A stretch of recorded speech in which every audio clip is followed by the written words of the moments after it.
Bonjour, merci d'être là pour ces quelques minutes de réflexion sur les mots. Et le mot de la semaine que je vous propose d'étudier, en tous les cas qui mérite une réflexion, me semble-t-il, c'est le mot aliénation. Alors pourquoi le mot aliénation? Eh bien parce que ce mot-là est rarement employé, oui, contrairement à quelques fois où je vous dis qu'ils sont très employés, il vaut mieux savoir de quoi il s'agit. Ce mot aliénation est très peu employé, il l'a été à la fin du XVIIe, il l'a été au début du XXe, et puis depuis les années 80-90, l'aliénation semble ne plus pouvoir décrire grand-chose. Et ce qui m'intéresse dans les mots qui ne sont plus utilisés ou qui ne sont pas utilisés, c'est que justement ça nous ôte ou ça nous enlève une capacité de description du réel. Et l'aliénation pourtant me semble très d'actualité, mais comme on ne l'emploie plus, on n'est plus capable de décrire le réel. En tous les cas, une partie de ce réel que désignerait l'aliénation. Étymologiquement, une petite escapade dans l'Antiquité latine, et ça nous donne qui appartient à quelqu'un ou à quelque chose. Donc on appartiendrait, l'aliénation définit ce qui appartient à quelqu'un ou à quelque chose. Nous ne saurions pas, si ça s'adresse à nous, si nous étions aliénés, nous ne nous posséderions pas, pour le dire comme beaucoup plus simplement que ce que j'essaie de faire.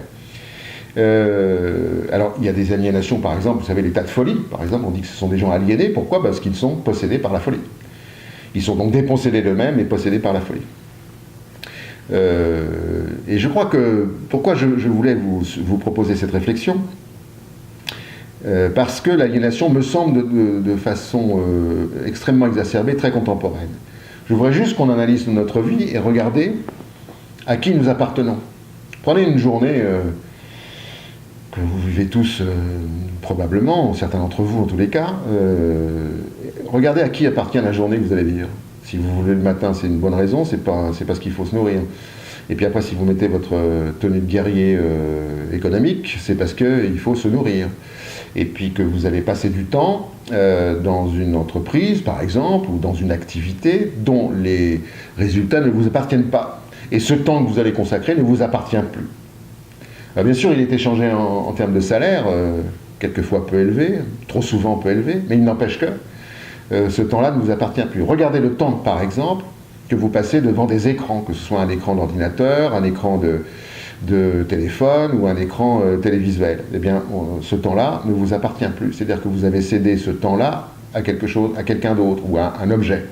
Donc l'aliénation, c'est ça. C'est-à-dire qu'à partir du moment où vous ne vous possédez plus vous-même et que vous avez décidé de remettre votre propriété à un tiers, que ce soit un chef d'entreprise, que ce soit à un marché quelconque, que ce soit à des machines, eh bien, vous êtes aliéné. Et l'aliénation, en fait, est un signe, mais pas qu'un signe, un constat toujours des rapports de force entre ceux qui veulent exploiter le temps dont vous disposez, qui est un temps limité. Donc il y a une sorte d'homicide involontaire, c'est-à-dire qu'en fait, quand vous consacrez du temps, par exemple, quand vous empruntez une somme d'argent, on vous demande un intérêt sur le temps.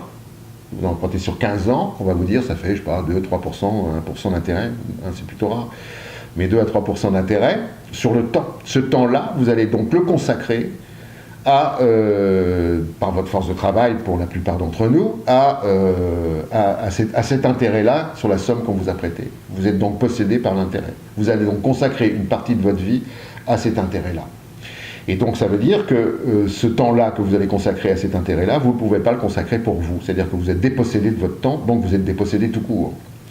Mais il n'y a pas que, en fait, la dépossession du temps. On va regarder l'aliénation de la technique, j'en ai parlé.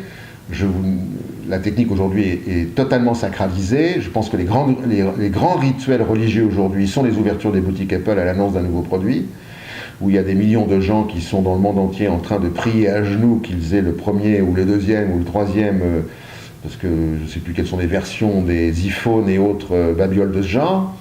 Et donc c'est très intéressant de regarder comment, à ce point, le temps consacré à cette espèce de divinité nouvelle de la technique, et donc comment on est possédé par elle, puisque c'est elle qui nous dicte nos comportements, c'est elle qui nous dit comment il faut répondre à un SMS et avec quel vocabulaire, pratiquement.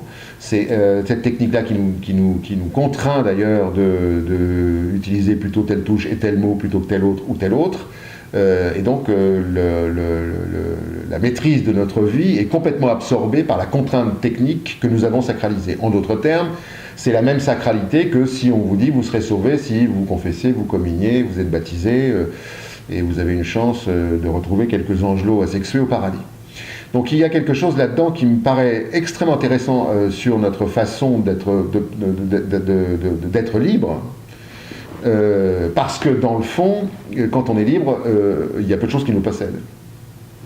Quand on est libre, donc il y a peu d'aliénation. Ça vaudrait le coup qu'on fasse dans notre vie une sorte d'inventaire de ce par quoi nous sommes possédés, et de regarder que tous ces facteurs d'aliénation sont probablement, pour la plupart, des facteurs qu'on pourrait lever, des facteurs qu'on pourrait écarter, pour retrouver une certaine autonomie dans sa vie. L'aliénation, vous le savez, ça a été un terme souvent employé par Karl Marx, mais je pense qu'il faut l'élargir et ne pas le réserver au monde de la production et du rapport de force entre